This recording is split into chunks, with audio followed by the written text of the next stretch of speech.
दो ची continent, central plains, dual emperor abyss. Bang! एक जोरदार धमाके के साथ पूरी दुनिया हिल गई। ऊपर का स्पेस ऐसे फट गया जैसे किसी ने कांच तोड़ दिया हो। चारों तरफ की नेचुरल एनर्जी तेजी से उस क्रीम वाइट एनर्जी स्वर्ल की तरफ खींचती चली जा रही थी जो शून्य में घूम रहा था। जमीन पर खड़े अनगिनत लोग चुपचाप ये सब देख रहे थे। इंसान हो या मैजिकल बीस्ट्स, इस वक्त सब नीचे उतर आए थे। किसी की हिम्मत नहीं थी हवा में टिकने की। सबकी आंखों में साफ शौक दिखाई दे रहा था। बस एक ही इंसान हवा में खड़ा था, व्हाइट क्लोथेड नौजवान। उसकी आंखों में आग जल रही थी। उसके अंदर से उठती फाइटिंग इंटेंट सीधे आसमान को चीर रही थी। उसकी मौजूदगी ही इतनी पावरफुल थी कि आसपास का स्पेस बार बार टूटता और फिर जुड़ जाता। ऐसा लग रहा था जैसे अगर उसने जरा भी और ताकत छोड़ दी तो पूरा स्पेस वहीं ढह जाएगा। पास खड़े दो लोग बस गहरी सांस भर सकते थे। एक इलीट डू डी सच में इतना पावरफुल होता है? सिर्फ उसके शरीर से उठती फाइटिंग इंटेंट ही स्पेस को हिला दे। ये कोई मामूली बात नहीं थी। डूची कॉन्टिनेंट पर इससे ऊपर कोई अस्तित्व नहीं था। व्हाइट क्लोज्ड युवक के पीछे 4 आदमी और 3 औरतें खड़ी थीं। साथ में 3 बच्चे भी थे जो करीब 11-12 साल के लग रहे थे। छोटे बच्चे 2 ब्यूटीफुल वुमन से लिपटे हुए थे। वे दोनों भी बच्चों को बाहों में समेटे खड़ी थीं, लेकिन एक लड़की करीब 14 साल की अभी भी स्पेस में सीधी खड़ी थी। उसकी ऑरा इतनी डरावनी थी कि कोई भी महसूस कर ले। इतनी छोटी उम्र में उसकी ताकत एडवांस्ड 8 स्टार डूशेंग तक पहुंच चुकी थी। पूरे डूची कॉन्टिनेंट में ऐसी ताकत उंगलियों पर गिनी जा सकती थी। भविष्य में वो कहां तक जाएगी सोचना भी मुश्किल था। फिर भी इस समय उसकी चमकती आंखें सामने खड़े उस इंसान की पीठ पर जमी थीं। आंखों के कोने गीले थे, आंसू बस गिरने को तैयार। वही हालत बाकी बच्चों और दोनों औरतों की भी थी। वे देख भी रहे थे और डर भी रहे थे। अगर ज्यादा देर देखेंगे तो रो पड़ेंगे, और अगर नहीं देखेंगे तो शायद फिर कभी देखने का मौका ही न मिले। क्योंकि आज जो होने वाला था वो किसी को नहीं पता था। दोनों औरतें डूशेंग थीं। उनकी आंखों में हल्की दूध सी चमक रही थी, होंठ कसकर भींचे हुए। बहुत कुछ कहना चाहती थीं, पर शब्द निकल नहीं रहे थे।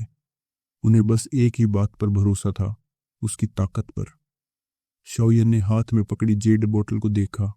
उसकी आंखों की गहराई में हेवनली फ्लेम लहरा रही थी। आखिर वो दिन आ ही गया। उसने धीमे से कहा, एंसेस्टर सही थे, दूध ही अंत नहीं है, उसके ऊपर भी एक शिखर है। उसके शरीर की डूची लहरें और तेज हो रही थीं। सालों बाद उसके अंदर फिर वही जोश उठ रहा था। पास खड़े गुयुएन ने लंबी सांस ली। काश जब शौशन ने ब्रेक थ्रू किया था मैं वहां होता, शायद वो गायब नहीं होते। शौयन हंस पड़ा। हाँ हाँ, फादर इन लॉ, चिंता मत कीजिए, एंसेस्टर शाओशुएन पूरी तरह से खत्म नहीं हुए हैं। क्या? गुयुएन, शाओजन और जूकुन तीनों के चेहरे बदल गए। शाओशुएन जिंदा है। शाओयन ने सिर हिलाया और सब समझाया। स्पिरिचुअल एसेंस, हेवनली टूम्ब, सब कुछ। कुछ देर बाद गुयुएन जोर से हंस पड़े। मैं जानता था वो इतनी आसानी से नहीं मर सकते। उनके चेहरे से सालों पुराना बोझ उतर गया। फिर वो पल आया जब विदा का समय सामने था। शौयन ने शुनर और कैलिन को गले लगाया, बच्चों को बाहों में भरा, उनकी खुशबू को गहरी सांस में समेट लिया। अपना और बच्चों का ध्यान रखना, मेरा इंतजार करना। दोनों ने आंखें बंद कर सिर हिला दिया। फिर उसने शाओ शाओ को देखा। शाओ शाओ, तुम बड़ी बहन हो, अपने दोनों छोटे भाइयों का ख्याल रखना। बस इतना सुनते ही शाओ शाओ टूट गई। उसने शाओयांग की गर्दन पकड़ ली और जोर जोर से रोने लगी। शुनर और शाइलिन की आंखों से भी आंसू बह निकले। शाओयन का दिल भी कांप उठा, लेकिन उसने खुद को संभाला। अरे, ऐसे क्यों रो रही हो? ये कोई लाइफ और डेथ वाला बिछड़ना नहीं है। बस दूसरी जगह घूमने जा रहा हूं, वापस आऊंगा। क्या तुम्हें मेरी ताकत पर भरोसा नहीं? तीनों ने जबरन मुस्कान लाई। फिर चाओयन ने शाओजन और योलाओ की तरफ देखा। दोनों उसकी जिंदगी के सबसे बड़े सहारे थे। शाओयन अचानक घुटनों के बल हवा में झुक गया। सब दंग रह गए। एक एलीट दूदी अपने बड़ों के सामने सिर झुका रहा था। उसने 10 बार माथा टेका। पिता, आपने मुझे पाला। टीचर, आपने मुझे बनाया। मैं आपका कर्ज कभी नहीं चुका पाऊंगा। दोनों बूढ़ों की आंखों से आंसू बह निकले। आखिर में शोयन ने सब साथियों की तरफ देखा, ल्यू चिंग, वू हाओ और बाकी सब। हल्का सा झुककर हाथ जोड़े, फिर बिना पीछे देखे क्रीम वाइट एनर्जी वोर्टेक्स की तरफ चल पड़ा। पीछे से एक साथ आवाज गूंजी, farewell flame emperor, farewell flame emperor, farewell flame emperor.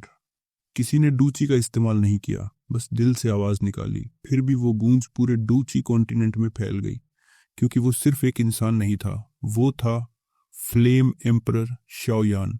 Shao Yeng cream white swirl के भीतर खड़े होकर सामने के स्पेस को खाली नजरों से देख रहा था। सही मायनों में कहें तो उसकी नजर उस घने सफेद कोहरे पर टिकी थी जो स्पेस में तैर रहा था। वही चीज जो डोची कॉन्टिनेंट से कब की गायब हो चुकी थी, वही चीज जिसके लिए हुन तियंदी ने 1000 साल तक योजना बनाई थी, यहां तक कि पूरे कॉन्टिनेंट की कुर्बानी देने को भी तैयार हो गया था। D essence. शाओयन के होंठों से धीमी आवाज निकली, टेस डी एसेंस। उस समय हुन तियंदी ने सिर्फ डाइटियर एम्ब्रियोनिक पिल की एक झलक पाने के लिए 1000 साल लगा दिए थे, और यहाँ ये डाई एसेंसेस तो हवा की तरह तैर रही हैं। सच में दुनिया बदल गई है। डाउ दी बने ही डाई एसेंस हवा से भी ज्यादा हो जाती है शायद। वह हल्का सा हंसा, मगर फीसी में कसक थी। अफसोस, इस इल्म से वापस लौटना अब नामुमकिन है। नहीं तो अगर मैं ये DI essences father in law और एल्डर जोकुन को दे पाता, तो यूं ही 2 एलीट बूदी बना देता।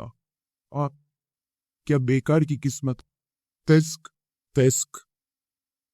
उसे लंबी सांस लेकर चुप हो गया, लेकिन अगले ही पल उसने खुद ही बात को मन से हटा दिया। ग्यू युएन और जूकुन अब उम्र दराज हो चुके थे। दो ऊंची कॉन्टिनेंट पर वे पहले ही शिखर पर थे, शांत जिंदगी के आदी हो चुके थे। अब अगर उन्हें जबरदस्ती बोटल नेक तोड़कर डीडी बनना पड़े, तो शायद सुन ईर और चाइलिन भी राजी न होती। गु युएन तो बिल्कुल नहीं। ये सोचकर शाओयन ने आगे कदम बढ़ा दिए और उस सफेद कोपरे की तरफ उड़ चला। उसे जरा भी एहसास नहीं हुआ कि डी एसेंसेस बहुत धीमी आंखों से न दिखने वाली रफ्तार से उसकी तरफ खींच रही थी। वे उसके कपड़ों को पार कर सीधे उसके शरीर में घुस रही थी। उसकी डीह ऊंची और शरीर के साथ मिलती जा रही थी, मगर शाओयान पूरी तरह अनजान, वह बस आगे बढ़ता रहा। कितना समय बीत गया उसे पता ही नहीं चला। जब फिक्का तो उसके माथे पर गहरी लकीरें थीं, चेहरा सख्त और भारी हो चुका था। उसे याद नहीं था कि वह कितने दिन चला, लेकिन अंदाजा था कम से कम 10 दिन, शायद आधा महीना। फिर भी सामने वही सफेद कोहरा, कुछ भी नहीं बदला। उसने दिशा बदलकर भी देखा, पर नतीजा वही, न कोई रास्ता, न कोई दरार, न कोई अंत।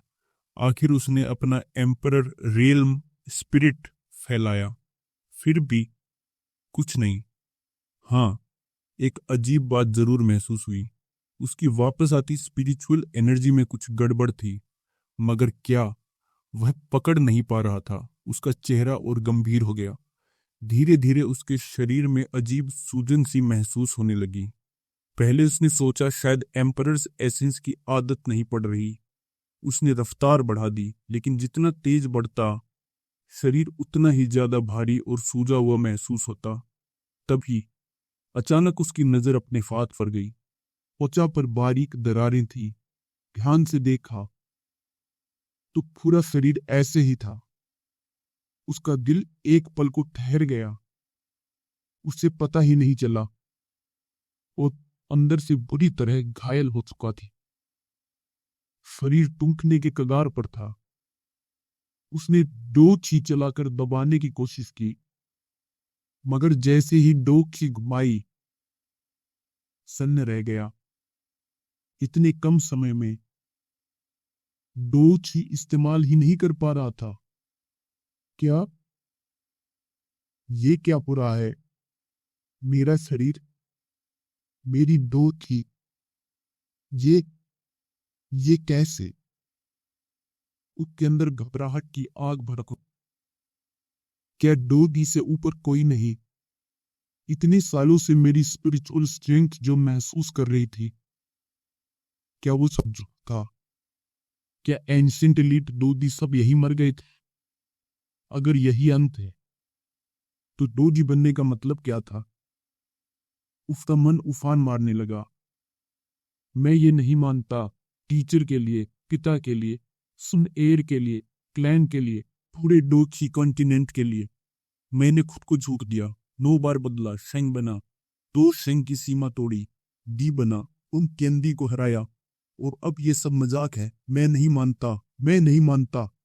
उसने सिर उठाया और चीखा। उसकी आवाज टीपी थी, बाल बिखर चुके थे, चेहरा लाल, त्वचा की दरारों से ताजा खून बह रहा था। 6 पलों में वह पूरा खून से भीग गया। आंखें लाल होकर बाहर उठी थी, शरीर की नसें तन चुकी थी। यह अब इंसान कम पागल मैजिकल बीस्ट ज्यादा लग रहा था। अचानक उसका शरीर पीछे की तरफ गिर पड़ा। आंखें धीरे धीरे बंद हो गईं। स्पिरिचुअल स्ट्रेंथ बेकाबू होकर हिलने लगी। अगर कोई देखता तो तुरंत पहचान लेता। स्पिरिचुअल एसेंस बिखरने वाला है, मगर स्पिरिचुअल स्ट्रेंथ गायब नहीं हुई है। एक अजीब हालत में डी एसेंस के साथ घुलने लगी। शाओयन का शरीर नीचे गिर रहा था। रफ्तार तेज थी। अगर नीचे पत्थर होता तो उसका शरीर चकनाचूर हो जाता। बेहोशी में उसे सपना आया। 3 साल जब उसे बेकार कहा गया था, कबीले वालों की हिस्सी, टीचर के साथ कॉन्टिनेंट घूमना, खुशियां, खतरे, सुन एयर से मिलना, बिछड़ना, फिर मिलना, फिर अचानक सब धुंधला होने लगा। एक एक करके सब दूर जाते दिखे। वह रोकना चाहता था पर बात खाली। सुन एयर भी धूम बनकर मिटने लगी। नहीं, उसने सपने में हाथ बढ़ाया मगर मुट्ठी खाली। चुन एयर, आसमान नाइंसाफ है, नाइंसाफ है। उसी पल असलियत में गिरते हुए शाओयन ने भी हाथ बढ़ाया, लेकिन इस बार उसकी हथेली में कुछ था। एक पतली सी सिल्वर वाइट हॉर्सली। रोशनी उसके हाथ में अचानक जकड़ जाने से छटपटा रही थी, फूकने की कोशिश कर रही थी। हालांकि वह डोची इस्तेमाल नहीं कर पा रहा था, पर वह फ्लेम एम्परर था। उसका शरीर बेहद मजबूत था। इतनी सी सिल्वर वाइट रोशनी उसकी पकड़ से कैसे निकलती? कुछ देर छटपटाने के बाद वह रोशनी शांत हो गई, जैसे हार मान ली हो। अब चुपचाप शियाओ यान की हथेली में पड़ी थी और दोनों साथ साथ अंधेरे की तरफ गिरते जा रहे थे। एक अजीब सी जानी पहचानी अनुभूति थी। चारों तरफ एक विशाल अंतहीन जंगल फैला हुआ था। दूर गहराई में एक ऊंचा पर्वत शिखर दिख रहा था, आधा लाल आधा सफेद। वह ऐसे खड़ा था जैसे आसमान को थामे कोई खंभा हो, बादलों के बीच सीधा घुसा हुआ। इस वक्त जंगल के बीच एक खुली जगह पर एक लाल लपटों से घिरा हुआ आदमी पद्मासन लगाकर बैठा था। उसके सिर के ऊपर एक विशाल एनर्जी वॉर्टेक्स धीरे धीरे घूम रहा था। स्वर्ग और धरती की ऊर्जा पागलों की तरह उसकी तरफ खींच रही थी। हवा तेज झोंकों में बदल गई थी। आसपास के कई पेड़ उस ऊर्जा के दबाव से झुककर गिर गए, लेकिन पास ही जमीन पर एक सफेद कपड़ों वाला आदमी बेहोश पड़ा था। और हैरानी की बात, उस पर आंधी का जरा भी असर नहीं था। कुछ देर बाद लाल लपटों वाला आदमी खड़ा हुआ। उसके शरीर की आग धीरे धीरे शांत हो गई।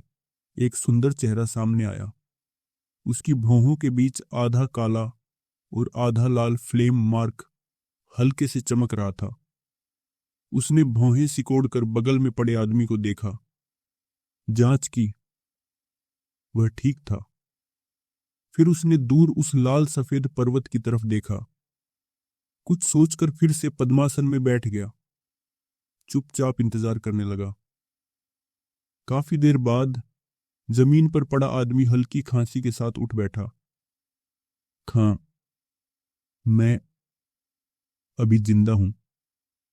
शाओयन ने चारों तरफ देखा, फिर अपने शरीर के अंदर ध्यान लगाया। मेरी मेरी चोटें ठीक हो गईं। वह चौंक गया। शरीर में कोई बदलाव नहीं था, बस कुछ एम्परर सोर्सेस ज्यादा महसूस हो रहे थे। जो खून बहा था उसका नामो निशान नहीं। उसे लगा जैसे सपना हो। तभी उसने बगल में बैठे लाल व्यक्ति को देखा, हुओ यी।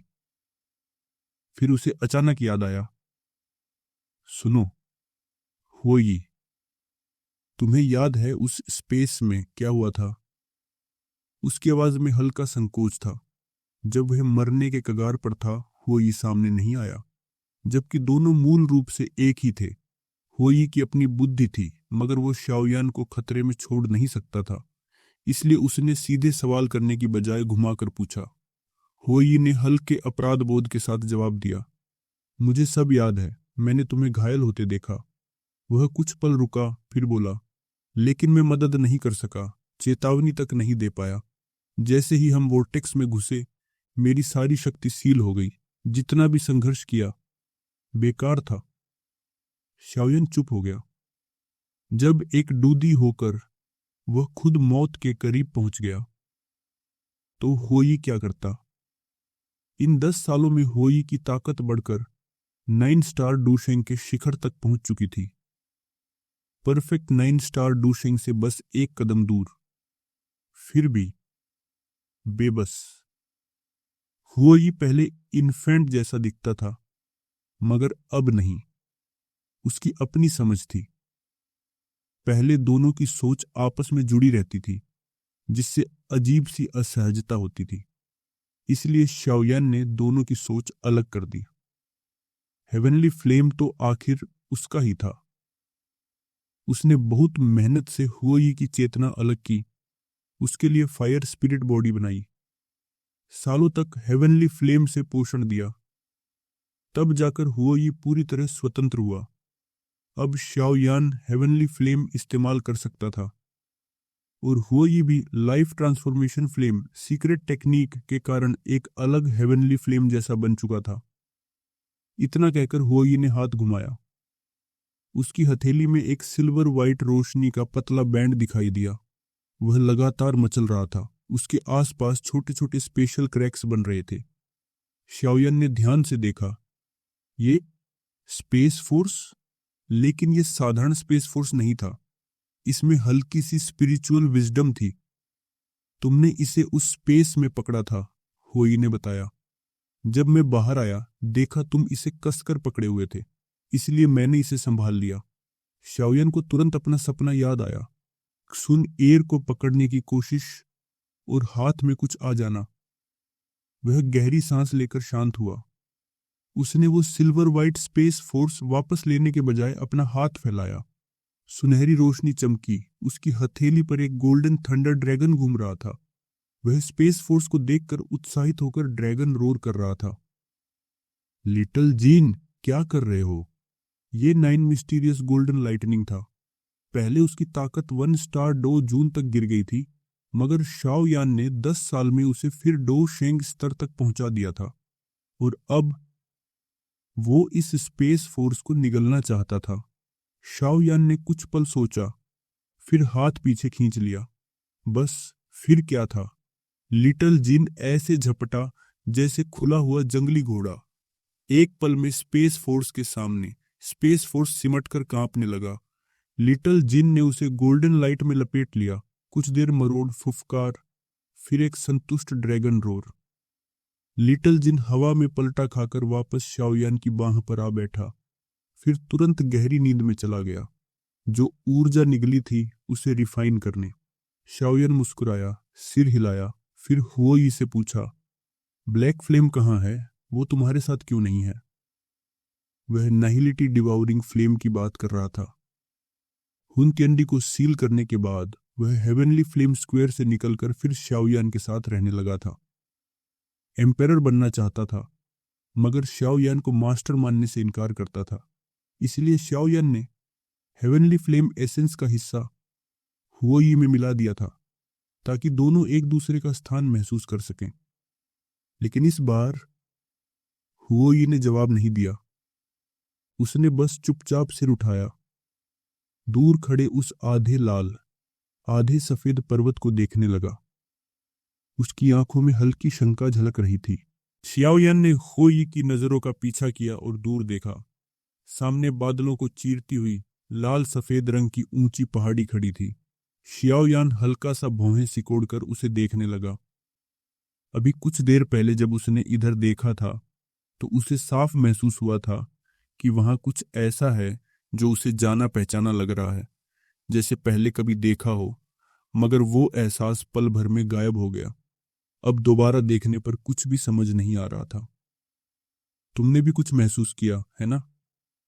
हुओई ने उलझन भरे चेहरे से पूछा। हाँ, कुछ तो था। बहुत अपना सा लगा, पर समझ नहीं आया क्या है। एहसास बहुत हल्का था, पकड़ में ही नहीं आया। शियाओयान ने धीरे से कहा। फिर उसने आसमान की तरफ देखा और हल्की मुस्कान के साथ बोला, शायद इसी वजह से अब इस दुनिया में मेरी थोड़ी दिलचस्पी बढ़ गई है। वो आधा मजाक आधा सच बोल रहा था। फिर उसने हुओई की तरफ देखा। चलें, देखते हैं आखिर क्या है जो हमें यहां आए बिना ही इतना अपना लग रहा है। इतना कहकर वो हवा में कदम रखने ही वाला था कि अचानक रुक गया। जैसे ही उसने अपने शरीर की दोची चलानी शुरू की, हजारों किलोमीटर तक तेज आंधी उठ खड़ी हुई। आसमान में काले बादल छा गए। जमीन पर बड़े बड़े पेड़ हवा में झुककर गिरने लगे। लेकिन शियाओयान और हुओई बिल्कुल स्थिर खड़े रहे, जैसे तूफान का उन पर कोई असर ही न हो। पहले तो शियाओयान खुद भी इस अचानक बदलाव से चौंक गया, लेकिन अगले ही पल उसके चेहरे पर हैरानी की जगह खुशी आ गई। ये तो डोची के उफान का संकेत है। मैं ब्रेक थ्रू के करीब हूं, उसने मन ही मन सोचा। लगता है उन एम्परर सोर्स का असर अब दिख रहा है। फिलहाल उस पहाड़ की तरफ जाना रोकना पड़ेगा। इतना कहकर वो वहीं जमीन पर पालथी मारकर बैठ गया। उसने पहले ही अपनी स्पिरिचुअल परसेप्शन से आसपास देख लिया था। 500 किलोमीटर तक कोई इंसान या जादुई जानवर नहीं था। हुओई ने पहले ही सब साफ कर दिया था। अब वो आराम से ब्रेक थ्रू कर सकता था। वो शांत बैठ गया और शरीर के अंदर डोची को घुमाने लगा। ऊर्जा उसके मेरिडियंस में घूमती, फिर हेवेनली फ्लेम से रिफाइन होकर अंदर बने फ्लेम वॉर्टेक्स में जमा होती जाती। डो दी लेवल पर कूदने के बाद उसके शरीर के अंदर का वॉर्टेक्स पूरी तरह बदल चुका था। अब वो एक अलग छोटी सी दुनिया जैसे स्पेस बन चुका था, जहां वो डो चीज स्टोर करता था। उसकी ताकत जितनी बढ़ती, वो स्पेस उतना बड़ा होता जाता। आधा घंटा बीत गया। अचानक सियाओयान ने आंखें खोली। उसकी आंखों से आग जैसी किरण निकली और हवा में गायब हो गई।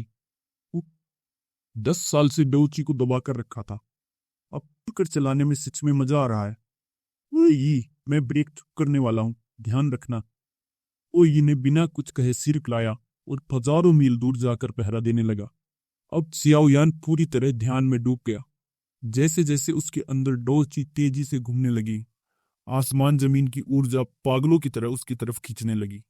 उसके चारों तरफ एक विशाल ऊर्जा भंवर बन गया। ऊर्जा अंदर जाती, रिफाइन होती और उसके फ्लेम वोर्टेक्स के स्पेस में जमा होती जाती। वो स्पेस अब बुधिया सकिद शुद्ध डोची से भर चुका था। वो फैल सिकुड़ रहा था, जैसे किसी बड़े बदलाव का इंतजार कर रहा हो। तभी क्रैक, एक सॉफ्ट आवाज आई। याओयान चौंक गया। उसकी उंगली में पहनी सीरीन सी स्टोरेज रिंग उस जबरदस्त ऊर्जा के दबाव से टूट गई थी। अंदर का सारा सामान छोटे पहाड़ की तरह बाहर गिर पड़ा। सामान की उसे परवाह नहीं थी, पर एक चीज बहुत जरूरी थी। जेड की बोतल, जिसमें शियाओ शुआन की स्पिरिचुअल ओरिजिन रखी थी। अगर वो बोतल टूट जाती तो शियाओ शुआन हमेशा के लिए खत्म हो जाते। शियाओयान के माथे पर पसीना आ गया। उसने तुरंत अपने बेकाबू हो रहे डोची को संभाला और एक हिस्सा निकालकर जेड बोतल के चारों तरफ सुरक्षा कवच बना दिया। फिर उसने पूरी ताकत ब्रेक थ्रू पर लगा दी, लेकिन उसे यह बिल्कुल भी पता नहीं चला कि जेड बोतल के अंदर मौजूद शियाओ शुआन की स्पिरिचुअल ओरिजिन धीरे धीरे उसके ब्रेक थ्रू से निकल रही एम्परर एसेंस को सोख रही थी। उसमें जीवन की लहरें उठ रही थीं, जैसे कोई विशाल ड्रैगन गहरी नींद से करवट ले रहा हो। शियाओयान ध्यान में डूबा था। हुओई दूर पहरा दे रहा था। इस छोटी सी जेड बोतल के अंदर जो हो रहा था, उसके बारे में किसी को कुछ पता नहीं था।